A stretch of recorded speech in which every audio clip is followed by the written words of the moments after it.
Joining me now is the chair of the Senate Foreign Relations Committee, Democratic Senator Robert Menendez of New Jersey. Senator, good to see you as always. President Obama said, I believe last week, that if Russia was meddling with the elections, that he would impose these larger sanctions on entire sectors of the Russian economy.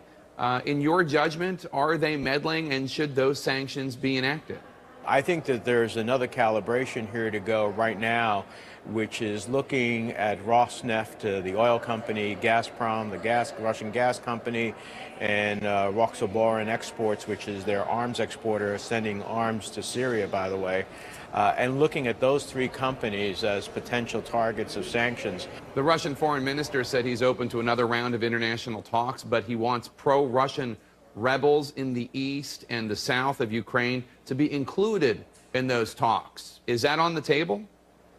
Well, I find it hard to envision that. Look, the Russians had a first round of Geneva meeting with Europe, the United States, and the Ukrainians.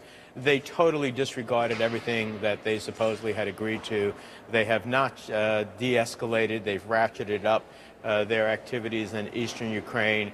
So going to a second round and suggesting that Russian separatist rebels should be part of any negotiation just simply to de-escalate the tensions and to actually permit the Ukraine to hold its elections would seem to me to be pretty outrageous. Russia responded to U.S. sanctions by sanctioning a number of individuals in the U.S. government, including you. I'm sure you wear it as a badge of honor, but how is it affecting you at all?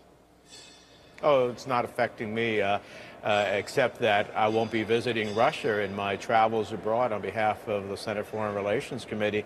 But that inures to their detriment from my perspective.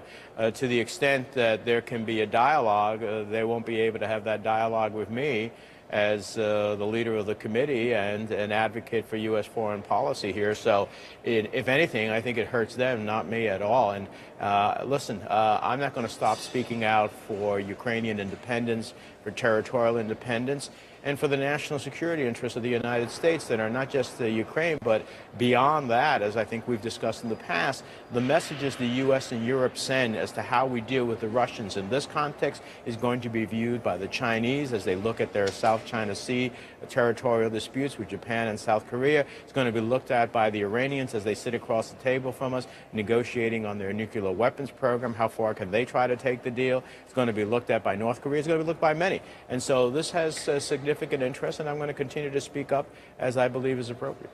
If that's true, Senator, don't you fear that the United States looks weak and impotent?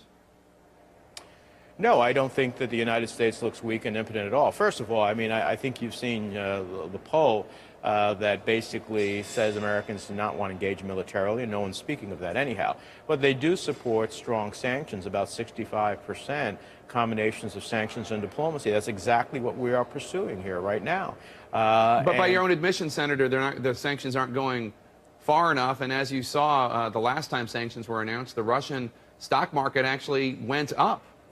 Well, the last time that the Europeans announced their sanctions, their market had a bit of a rally because they thought the sanctions were even going to be worse. That doesn't mean that they weren't hurt. Look, this is always a calibration. If you go too far, then the Russians say, well, we've already faced the consequences, let's invade eastern Ukraine. If you don't go far enough, you don't add the equation of Putin to see the risk. So getting this calibration right is important. I think the administration is moving in that direction. I also think they're trying to lead the Europeans, as Chancellor Merkel was here last week, and I had an opportunity to share dinner with her and a few other members. I made it very clear that the U.S. Will certainly be leading, but by the same token, the Europeans, this is happening on their continent, and they need to understand that it's been Georgia, Moldova, now the Ukraine. They have to decide, how close it's getting to their own national security interests. Senator Bob Menendez, Chairman of the Senate Foreign Relations Committee, thank you so much for your time, as always.